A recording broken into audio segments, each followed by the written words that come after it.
कभी बाढ़ से, बरसात से, कभी सूखे से, कभी पाले से आपकी फसलें नष्ट और बर्बाद हो जाती है। कांग्रेस ने कैसी फसल बीमा योजना बनाई थी? कांग्रेस की फसल बीमा योजना में बीमा की इकाई होती थी ब्लॉक, तहसील। मतलब क्या था? मतलब यह था कि एक किसान की फसल बर्बाद हो जाएगी तो राहत की राशि नहीं देंगे, एक गांव की बर्बाद हो जाएगी नहीं देंगे, 10 गांव की बर्बाद हो जाएगी नहीं देंगे। जब पूरे तहसील की फसल बर्बाद हो जाए तब राहत की राशि देंगे। अरे किसी किसान की, एक गांव की, 10 गांव की फसल बर्बाद हो जाए तो वो भगवान से प्रार्थना करे कि हे भगवान सबकी बर्बाद करवा दे, क्योंकि जब तक सबकी बर्बाद होगी नहीं होगी हमें पैसा मिलेगा ही नहीं। शर्म नहीं आती कांग्रेस को? यह कोई फसल बीमा योजना थी? देशवासियों, किसान बहनों और भाइयों, प्रधानमंत्री नरेंद्र मोदी जी के नेतृत्व में हमने ऐसी फसल बीमा योजना बनाई है कि एक गांव के किसानों की फसल भी खराब होगी तो राहत की राशि देंगे। और अब एक परिवर्तन और आदरणीय मुख्यमंत्री जी, कृषि मंत्री जी, हमने किया है कि एक किसान की फसल भी बर्बाद होगी तो राहत की राशि उसके खाते में डाली जाएगी, उसके खाते में डाली जाएगी। राहत के नाम पे ये मजाक करते थे। जनवरी से लेके अब तक 11,000 करोड़ रुपया किसानों के खाते में डाल चुके हैं, और आज जो 3900 करोड़ रुपया, उसमें से 1/3 तो राजस्थान के ये, 1/3 राजस्थान के ये। और राजस्थान के किसान भाइयों और देश के किसान भाइयों, मैं आपको आश्वस्त करता हूं, ये मोदी जी की सरकार है। भगवान ना करे कभी फसल बर्बाद हो, लेकिन अगर कभी ऐसी मौका आ गया तो राहत की राशि में कसर नहीं रखेंगे, क्योंकि हम जानते हैं कि फसल अगर बर्बाद होती है तो केवल फसल बर्बाद नहीं होती, किसान की जिंदगी बर्बाद होती है, बाल बच्चों का भविष्य बर्बाद होता है। और केवल एक योजना नहीं, अभी भजन लाल जी बता रहे थे आपको, 4.25 लाख करोड़ रुपया प्रधानमंत्री किसान सम्मान निधि के रूप में अब तक देश के किसानों के खाते में डाला जा चुका है। प्रधानमंत्री फसल बीमा योजना में 2016 से अब तक 2,12,000 करोड़ रुपया डाला जा चुका है।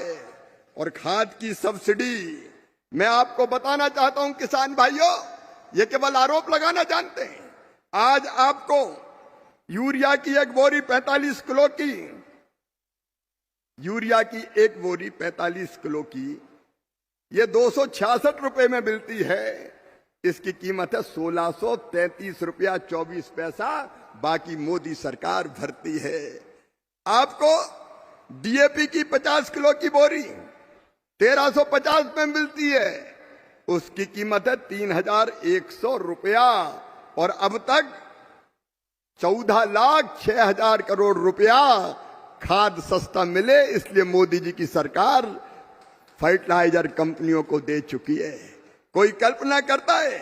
बहनों और भाइयों, एक नहीं ऐसी अनेकों योजनाएं राजस्थान के किसान भाइयों, हमने योजना बनाई है कि अगर आपकी फसल का ठीक दाम नहीं मिलेगा, एमएसपी भी बढ़ाई।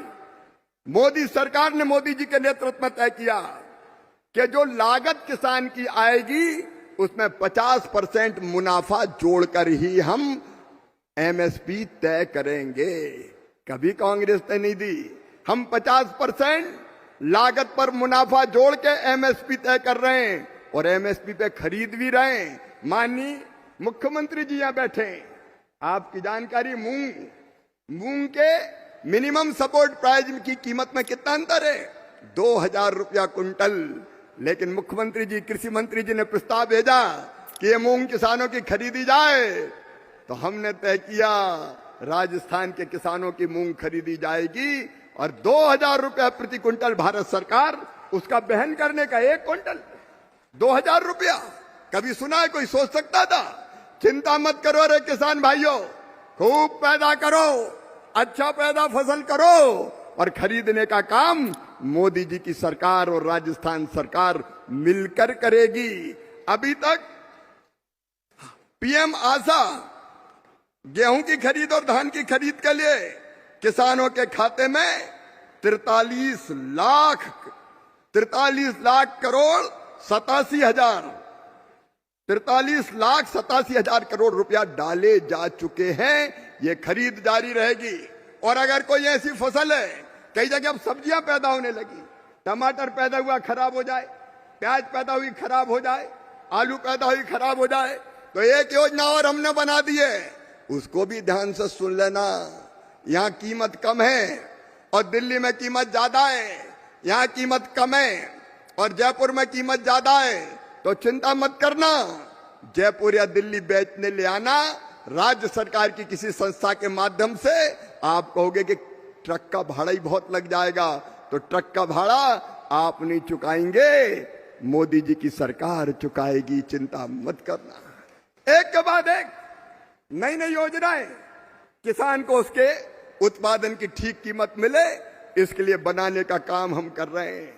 और बहनों भाइयों, किसान लूट से बच जाए, इसके लिए नकली खाद, नकली पेस्टिसाइड, मुख्यमंत्री जी एक बिक रहा था स्टूबलाइन, जैव उत्तेजक, 30,000 दवाइयां बिक रही थी, 30,000 दवाइयां, कोई लाइसेंस नहीं, कोई वैज्ञानिक परीक्षण नहीं, लेकिन बिक रही थी। हमने उन सब पर प्रतिबंध लगा दिया है और तय कर दिया है कि जब तक कोई एग्रीकल्चर यूनिवर्सिटी या आईसीआर का जो हमारा संस्थान है, वो जब तक प्रमाणित नहीं कर देगा कि इसका किसान को फायदा है, तब तक बेच नहीं सकोगे। ये हमने तय किया। कुछ लोगों ने ये धंधा ही बना लिया, नकली बेचो, जरूरत नहीं है फिर भी बेचो। खाद लेने गए तो कहने लगे 2 बोतल और ले जाओ। काय की ये? बोले तुम्हें इससे क्या मतलब, खाद तभी मिलेगी जब ये 2 दवाई और ले जाओगे। अरे काय को ले जाओगे? मैं ऐसे लोगों को चेतावनी देना चाहता हूं, अगर उन्होंने किसान के साथ ऐसा व्यवहार किया तो हम किसी कीमत पर उनको छोड़ेंगे नहीं। एफआईआर होगी, जेल भेजे जाएंगे। क्यों एक चीज के साथ किसान को जबरदस्ती दूसरी चीज दोगे? और अभी हम तैयारी कर रहे हैं, मुख्यमंत्री जी, अभी हम तैयारी कर रहे हैं, ये नकली खाद और नकली पेस्टिसाइड और खराब बीज के खिलाफ एक कड़ा कानून बनाने वाले हैं। हम बेईमानों को छोड़ेंगे नहीं। ये मोदी जी की सरकार है, लगातार उस दिशा में किसान भाइयों काम चल रहा। और एक बात और देश के किसान सुन लें, आज मैं मुख्यमंत्री जी से भी कह रहा था, भगवान ना करे कभी बीमारी कोई अपनी फसलों में लगे, लेकिन कई बार जैसे सोयाबीन में एलो मोजिक लग गया, कभी दूसरी बीमारी आ गई, तो सुनो मेरे भाइयों, एक तो तुरंत खबर करना, एक तो हम फोटो खींच के भी उस फसल की आप भेजेंगे पत्तियों की, तो उस पर भी वैज्ञानिक आपको दवाई बताएंगे कि फलानी दवाई डालो। और दूसरे, तुरंत वैज्ञानिकों की टीम आपके गांव में आएगी, फसल की जांच करेगी और आपको बताएगी कि आपको क्या डालना चाहिए। 16,000 वैज्ञानिक अपने पास, वैज्ञानिक लैब में बैठे रहते थे, कभी लैंड पर नहीं गए, जमीन पर नहीं गए।